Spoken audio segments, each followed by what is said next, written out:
This episode of Another Sports Podcast is brought to you by Pro Image Sports. I am going to keep bringing these guys up every episode because they are the best in the world at what they do. And what they do is actually pretty nice. They print pretty much anything you need in the world of sports. You can go in there, get a custom jersey done. You can get any jersey you want, any pants, socks, bumper stickers of any team in any league. It is awesome, man. Pro Image Sports, they have a website. Go check them out, proimagesports.net.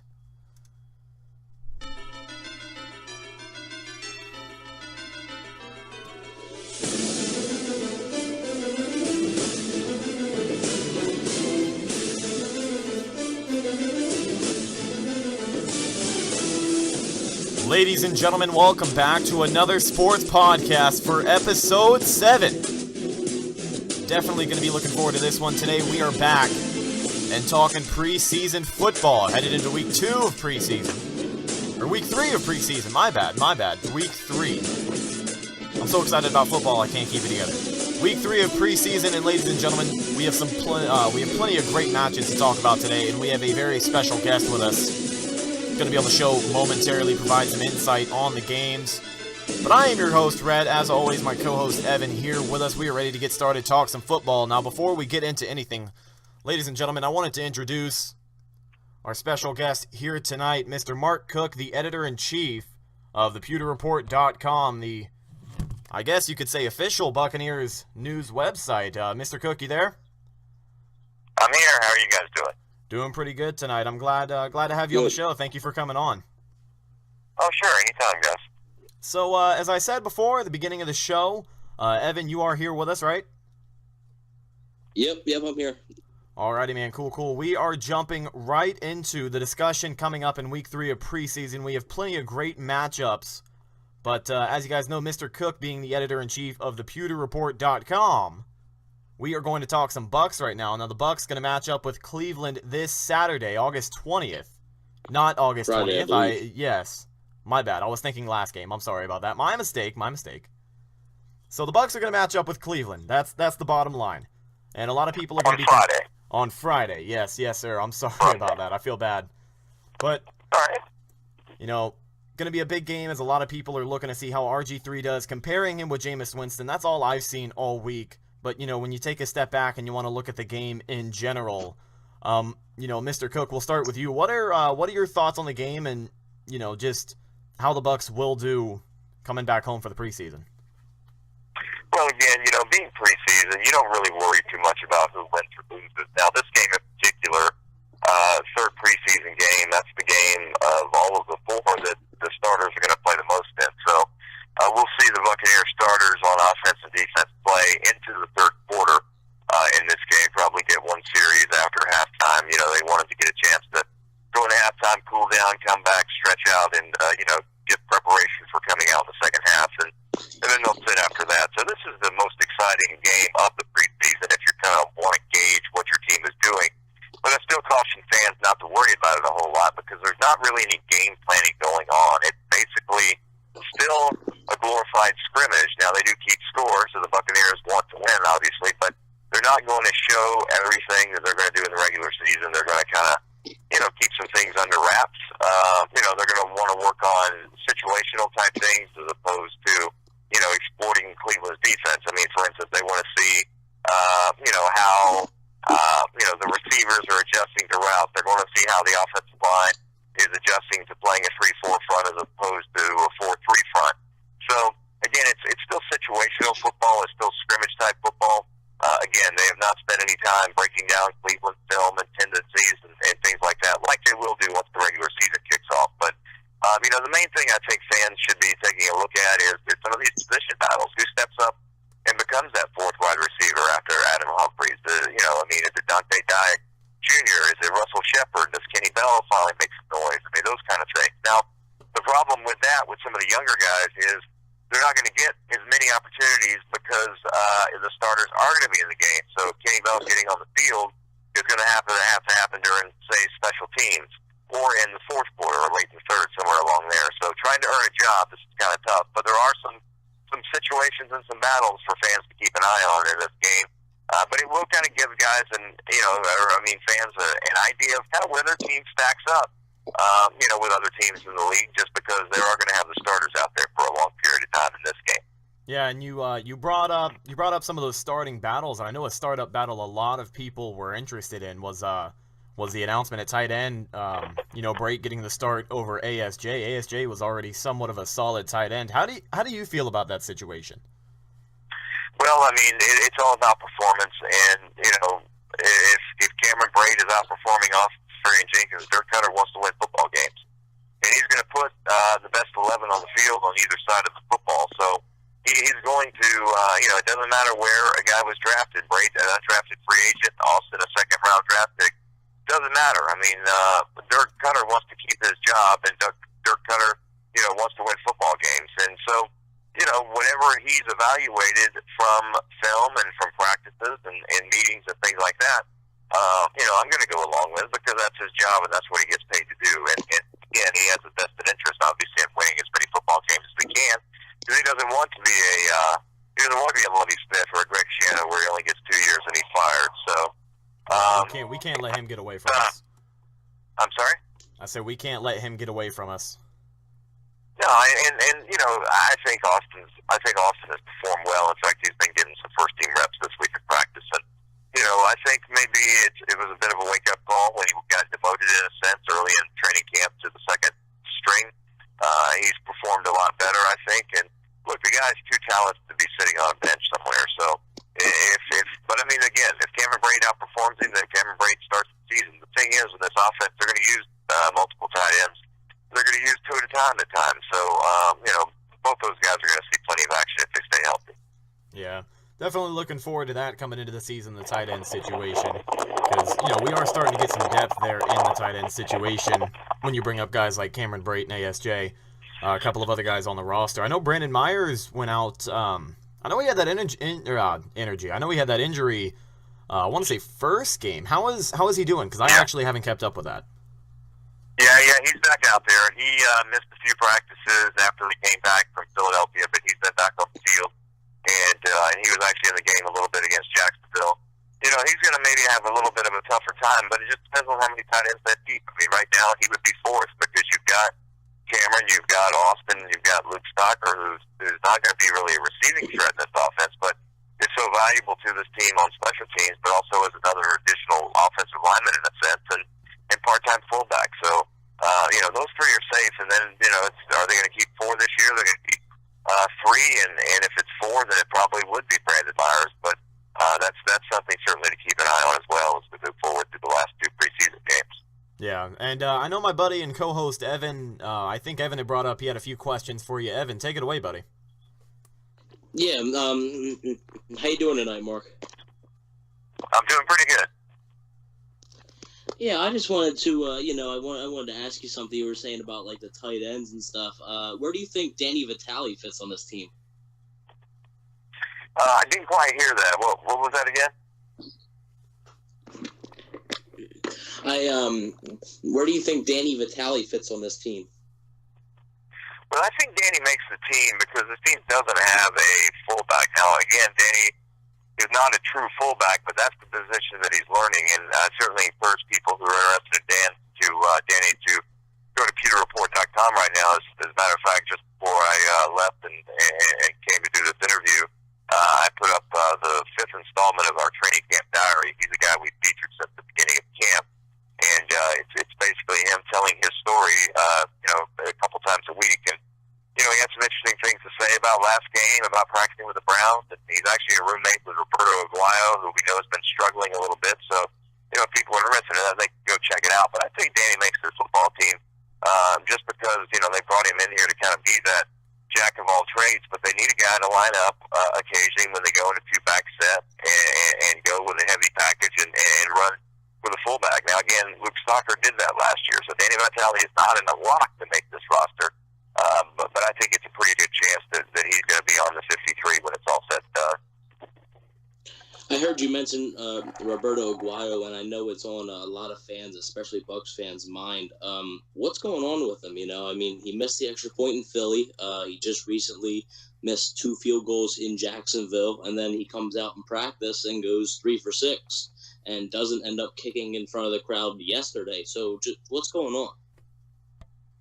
Well, it's just a slump, and we see golfers go in slumps, kickers go in slumps. I mean, look, Jameis Winston brought this up in Jacksonville. I asked him about Roberto Aguayo right after the game, and he said, I was 3 of 10 in the game. I had more misses than he did. Quarterbacks go in slumps. Everybody can go in slumps at time, except riders like me. I've never been in a slump, but just kidding, I have. But point is Roberto is pretty mentally tough, but this is new territory for him. He's never really kind of been, number one, under this much scrutiny and dealing with this type of adversity. And it'll be interesting to see how he comes out on the other side. I'm not as concerned. If he goes out there tomorrow and Friday night and shanks 2 or 3 35-yarders and misses his extra points, then there's a major problem. And then the Buccaneers have some question marks and some tough decisions to make. But again, when you move up to draft a guy in the second round, chances are you're going to stick with the guy, obviously. And Dirk's been asked about that a couple times, and he's like, yeah, if Jason wants to bring somebody in, he's going to. But everybody feels in the organization, they feel confident that he'll rebound and get out of this slump. And again, that's what preseason's for. That's what, practice is for. Hopefully he gets things turned around because the Buccaneers have a lot vested in this guy. And, they paid him a lot of money to be a second-round pick, and they gave up a fourth-round pick to be able to move up in the second round to get him. So, there's pressure all the way around, but that's what this league is about, and you've got to be able to perform. Hopefully Roberto gets things turned around. Yeah, definitely. I definitely agree. I just wanted to, before we let you go, I just wanted to play a little cut or keep. I'm just going to throw a couple of names out there, and you can just say, whether they're going to make our 53-man roster or not. The first name I have is a former second-round pick, Jonathan Banks. I'm going to lean towards keep.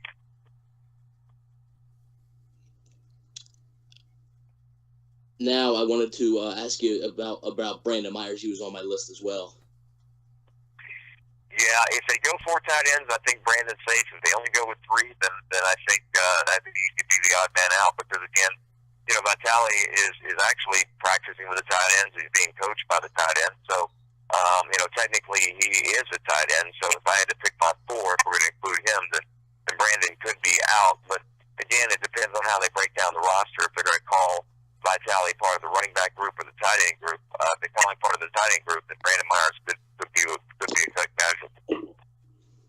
Is the vibe you get from Coach Cutter, does it sound like he wants to keep 3 quarterbacks on the roster? Because obviously we've seen Ryan Griffin struggle in both preseason games. Does it sound like that's something he wants to do, or just cut Ryan Griffin all around? Yeah, it's tough because they've tried to develop him the last couple years, and he was on the 53 last year. They know they're going to lose Glennon after this year, so what are they going to do for a backup next year? They're not going to have Glennon, but I don't know that he's shown enough, to be honest with you, to stick around. I would guess that he gets cut, maybe brought back to the practice squad, would be my guess. Okay. Is there any like sleepers that you got your eye on for this year upcoming? There's always a few guys you take a look at. There's always going to be a few guys that get cut that surprise you and a few that make the team that surprise you, but picking any out right now might be a little difficult. Let's kind of see how this third preseason game goes, and I'll have a better idea then. But there's a I'll be honest with you. And Cutter said it last week up in Jacksonville when we asked him about it. He said, "Listen, our good players are playing good, and our bad players are playing bad." And that tells me that there's not a whole lot of surprises because we ask him that pretty regularly. Who's standing out? So many people don't know, and he really hasn't named a whole lot of those guys. So I wouldn't say there's going to be many surprises. There's always 1 or 2, but there's not going to be any shockers. And I really don't have anybody that I would call a sleeper. The guys that I think are going to make the team are the guys that I would say that most, if you poll the media and most of the fans, would probably have a pretty good idea of the same guys that they're guessing ends up making this 53-man roster. Okay, now I just one last question I wanted to ask you. Like you said about the 4th wide receiver battle position, how important is that 4th preseason game? Because we know that the starters, if they play at all, I mean they very rarely play in the 4th preseason game. How important is that game to guys like Kenny Bell, Bernard Reedy, Freddie Martino, Russell Shepard? Oh, it's huge for those guys, and all you got to do is go back and look at the last preseason game last year with the Miami Dolphins.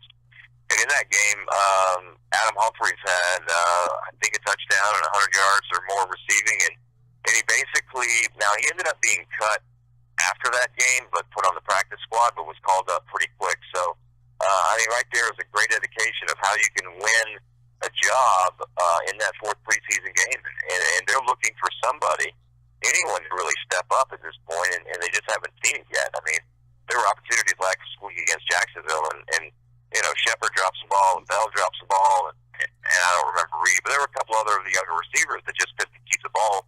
They just didn't catch the ball, and those are missed opportunities. I mean, you can't have blatant errors where you're missing balls, committing penalties, things like that. So we'll see what happens this fourth preseason game. You're right on the money on that. That's going to be the game where a lot of these final, you know, listen, this team knows 40, 42 guys they're going to keep, right? I mean, you can pretty much pencil those guys in, and then it's going to come down to an evaluation, and a big part of that is going to be how the last, you know, 10 or 11 guys, and bubble guys that you call them, perform in that last preseason game, and so it is very important for players, particularly the receivers, because again, we saw Adam Humphries basically make this team last year with a performance against the Dolphins in the fourth preseason game.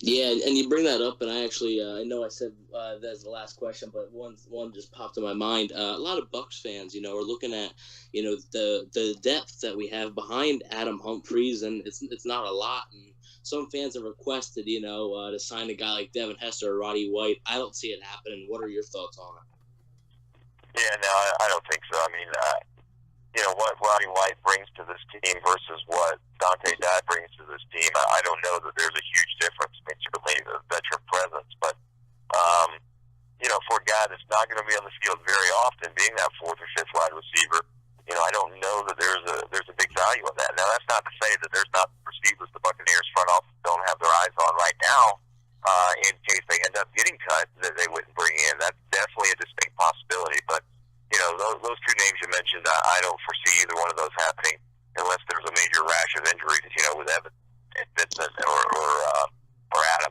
I just don't think they'll bring in somebody like that that's not really going to contribute a whole lot, and you're hurting your long term development, bringing in guys that are, you know, 1 or 2 years away from not being able to play anymore. Speaking of injuries, just give us a quick update on Ali Marpet. He was in a walking boot, I believe, yesterday at practice. How's he doing? Well, I mean, I don't know. Other than yesterday, I mean, we didn't have any access today, so don't have any update on him. But he's not going to play tomorrow night. I mean, if I had to guess, the guy's in a walking boot. He's probably not going to play. But you know, they're not going to risk playing him when they want to have him ready for the season. But you know, we'll hopefully get some more updates, you know, the next couple days. But as of right now, there's nothing officially changed on Marquette's situation. Yeah, and Mark, I know we didn't want to take too much of your time. I know you're a very, very busy guy. But before we let you go, this will probably be the last thing we ask. But do you have any teams, you know, other than the Bucs? Do you have any teams that you can really see, you know, league-wide surprising you this year and maybe coming out and having a season a lot of people just weren't expecting? Well, I don't know if there's a sleeper team, but there's a team that the Bucs played last week in Jacksonville, which really mirrors the Buccaneers a lot, and the Jaguars. I think they're on the cusp of breaking out. I don't think they're in the toughest division in the world. They brought in, you know, a lot of free agents to help with the defensive side of the ball. I think they've drafted well the last couple of years. Jalen Ramsey is absolutely the real deal. After watching him practice against the Bucs for a couple of days and then playing that game, you know, Malik Jackson they brought over from Denver, and they've got some other guys. They brought over Chris Ivory, I think, signed with him as a running back, as a backup to Yeldon. So they've got some talent. They've got two of the best wide receivers in the league. And so that's a team that Blake Bortles will be going into his third season, I believe. And, you know, he had a pretty good year last year. I think Jacksonville's a team to keep an eye on. I really think we could see that team, you know, approaching the 9 or 10 win threshold this year. All right, Mark. Well, we really, really appreciate your time tonight and appreciate you coming on to the show. Ladies and gentlemen, Mark Cook, one more time, the editor-in-chief of PewterReport.com. Go check out some of his stories. He said he had talked about some of those training camp diaries. He uploaded one today. Once again, ladies and gentlemen, Mark Cook. Mark, I want to thank you for your time and coming onto the show, and hopefully we can get you on here again soon, and go Bucks. All right, man. Appreciate it, and good luck with you guys, your show, and we'll talk to you soon. Thank you. Alrighty, thank you. Have a good one. All right, ladies and gentlemen, Mark Cook. What a great guy, man. You know, it's good to get people on the show and just hear, you know, that other opinion you haven't heard before, especially coming from a high profile guy like Mark, who is very well known in the Bucks community.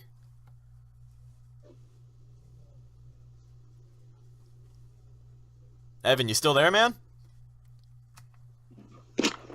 Yep. Yeah, I just had a little difficulty there. Sorry about that. No, you're good. Yeah. He's I've known him for a long time over there at Pewter Report. You know, they are probably the number one thing for all Bucks stuff, man. Daily articles. Scott Reynolds, who is basically Mark Cook's boss, if I can't really find a better term. He does his Fab Five every Friday. That's always good stuff. Normally, Pewter Report does a 53-man roster prediction, like right after the fourth preseason game. So I guess we'll have to see that. But yeah, it was a great interview, and hopefully more guests are here to come. But probably once the season gets rolling, we'll have more. But we just had 2 in 2 days, so probably not any more until the season really starts to get going. Yeah, man. Maybe we'll get some really, really high-profile guys in here, maybe some former players, but stay tuned. Don't get your hopes up, guys, if you're listening. But, maybe one day. But let's get into what we were here to talk about, and that was preseason football. We're going to break down all the matchups coming at you this weekend, starting Thursday. Evan, are you ready to talk some football, my man? As ready as I'll ever be. All right, man. So our first matchup is going to be this Thursday. Tonight. It starts in 30 minutes, actually. We tape the show on Thursday night, so if you're watching this in the future and you're thinking, what the hell do you mean it starts tonight? We are taping this on a Thursday, and we have 2 games tonight. First game is going to be between the Atlanta Falcons and the Miami Dolphins. That one should be a looker. I can't exactly see where the game is going to be, but it is going to be broadcasting 8 p.m. Eastern Time on NBC.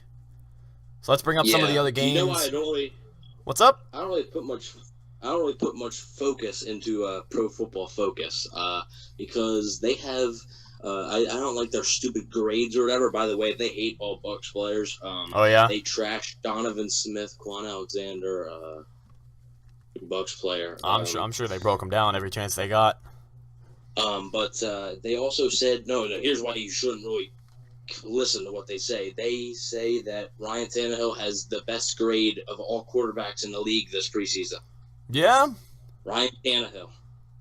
I'll remember that. I will remember that. But guys, as I meant to say before, I almost forgot. If you are a Bucks fan, go check out pewterreport.com. If you're bored and need something to read at work while you listen to us, go check out pewterreport.com. Mark Cook, the editor-in-chief, over there. And, once again, great having him on the show. But back here to preseason football, the Falcons and the Dolphins tonight. I'm actually going to turn that game on here in a couple of minutes so I can get started on watching it. I can't see where they're going to be playing, but the Falcons and the Dolphins, you got a couple of key players there, especially week 3 looking to get the start. How about Devontae Freeman? Do you mean, is he going to play, or? Do you think he'll actually come out and be an impact player this year? I mean, I think so. He showed signs of it when the Falcons got off to their, what was it? It was a hot start. They were 5-0, and then he went down. And actually, I don't know, it's a good little fun fact for Bucks fans. The Falcons' losing streak, their downfall during the year, actually started with the Bucks week 8. When we beat them, and I think it ended their last loss. And then the next week they snapped the streak was against us. We beat them. And I think the next week they won. So that's a little fun fact for you. Yeah, man, go Bucks, go Bucks. If you guys couldn't tell, we are huge Bucks fans on the show, so you're definitely gonna have some more Bucks centered information coming in through you on ASP. But that's all right. A lot of our listeners are from the Tampa area as well. So So hopefully you guys can put up with it. But next game on the chart is Dallas taking on the Seahawks tonight. That should actually be a pretty good one if they end up starting Dak Prescott. I'd like to see what he can do against some of those corners in the secondary for Seattle. But that game's going to be 10 o'clock Eastern time tonight on the NFL Network. I'm not going to see that one. I am going to be asleep and getting ready to get some education. Guys, I just got a text. I got really sidetracked. I just got a text from Tyrone Keys, and he said he sent ASP into a Chicago radio station. Wait, what? I just got a text from from Tyrone Keys, our guest who played for the 85 Bears. I sent him the link to the show yesterday, and he texted me, and he said, can you try and shorten it, maybe grab some key sound bites? And I said, I will definitely try my best. And then he says, they will replay you in Chicago market. Keep your voice and Rich as a close contact. I sent it into some stations. Wow. So, definitely some exposure for ASP, man. I'm sorry I got sidetracked, but that's big. That's big stuff. That is big stuff. That is huge stuff. Already being passed around and somewhat circulated in Chicago, man. That is great. But let's not get too sidetracked now. Back here on some football. Moving on to tomorrow night, Friday, August 26th, the Patriots taking on the Panthers. And, as we bring up over and over again, those starters going to be looking to come out week 3. I hope to see a good classic in that one, the Pats and the Panthers. And after that, 7:30 p.m., same time, the Bills taking on the Redskins. That same night, 8 p.m. Eastern time, the Pittsburgh Steelers taking on the New Orleans Saints in New Orleans. Also, at 8 p.m. Friday night, the Cleveland Browns taking on the Tampa Bay Buccaneers in Tampa. Moving on to 10 p.m. time slot on the NFL Network Eastern Time, the Green Bay Packers taking on the San Francisco 49ers in San Fran. So that's pretty much going to be it for Friday night games. Sorry about that. I'm still coming off of that text, but we got 5 games on Friday, 2 games tonight for Thursday. Moving on to Saturday. Lots of games this weekend. Everyone's playing. I mean, obviously you need to have everybody play to make it fair, but Saturday, August 27th, starting at 1 p.m. on NFL Network, the Kansas City Chiefs taking on the Chicago Bears in Chicago. Should be a good one. Moving on to another Saturday game, 7 p.m. So the only 1 o'clock game on Saturday is going to be the Chiefs taking on the Bears. All the games are late games. 7 p.m. Eastern Time, Saturday night, August 27th, the Philadelphia Eagles taking on the Indianapolis Colts. And then moving on to 7 p.m. that same time slot, the Detroit Lions taking on the Baltimore Ravens. 7:30, the New York Giants taking on the New York Jets in New York. I don't know if you could figure that one out or not. 8 p.m. that time slot, the Tennessee Titans taking on the Oakland Raiders. I kind of want to watch that game. I'm actually looking forward. I probably have to check the Raiders' schedule. I want to see how many primetime games they have this year because I'd like to see as much of them as I can this year. Yeah, that game's going to be on CBS, actually, so you could watch that one, 8 o'clock Saturday night. The Titans taking on the Raiders. And, we bring up that same week through discussion. Yeah, we obviously know we're going to see them once, though, since the Bucs play the Raiders week 8. Yeah. So, Raiders on the come-up this year, man. I'm looking forward to it. But moving on to 9 o'clock p.m. Eastern Time, it is going to be the last Saturday night game, August 27th. The Los Angeles Rams taking on the Denver Broncos in Denver. That's so weird to say. I'm still getting used to saying LA Rams. But also, moving on, Sunday, August 28th, a 1 o'clock game on Fox. 2 out of 3 of these games are on Fox. 1 o'clock, the San Diego Chargers taking on the Minnesota Vikings in Minnesota in that brand new stadium. I know they played a few games in it before, I believe, right? I'm not sure if they play any home games yet. I assume so. I think so, but I also know they had that big Metallica concert there a few days ago, and that was pretty cool from the live stream. But moving on, 4:25 p.m., the Arizona Cardinals taking on the Houston Texans in Texas. And finally, at 8 p.m., the Battle of the Big Cats on NBC, the Cincinnati Bengals taking on the Jacksonville Jaguars in Jacksonville. So we have chock-full games this weekend for the NFL preseason week 3. And, we brought it up we're going to bring it up again. We bring it up all the time. It is week 3. All of your teams are coming out. They're going to look to throw their starters in there and see what they can get done. And, you know, it should be a great weekend of football as we are just getting so much closer to the regular season. It's getting exciting. It's getting very, very, very exciting, man. I'm really, really looking forward to it. But, Evan, if you don't have anything else you wanted to talk about, man, I know this is a short one, but, you know, we are rapid fire when it comes to the guests. If you don't have anything else to talk about, I think we can close this one out. Not really. You know, you basically covered it, you know. Anyway, it's pretty awesome news, though, about Mr. Keys.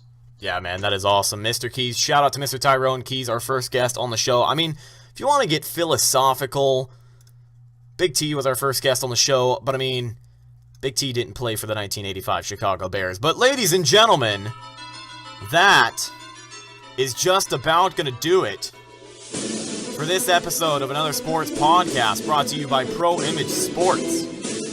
Big thank you to Mark Cook for coming on the show, editor-in-chief of thepewterreport.com. Go check him out if you're a Bucs fan or if you're just a football fan in general and you like stalking and hating on the Bucs. Go check him out, pewterreport.com. Once again, another big thank you to Mr. Tyrone Keys for coming onto the show and sending me that text in the middle of the show that got me really, really excited. But it was a good one, man. It really was. We got a weekend chock full of great football games coming at you. It should be a good one. I'm really, really looking forward to a lot of the games. I'm looking forward to Oakland coming out and doing some damage against Tennessee. But Evan, any last words, buddy? We will see you guys next Friday. Next Friday, ladies and gentlemen, your next episode of Another Sports Podcast. Yeah, man, this was a good one. Nice and short, nice and brief. Nothing wrong with a little bit of briefs, you know what I'm saying? All right. Yeah, man. A little bit of comfort down there. But ladies and gentlemen, as I said before, that's just about going to do it for this episode of Another Sports Podcast. And until next time, we will see you for episode 8. I can't believe it, man. Next time, ASP episode 8.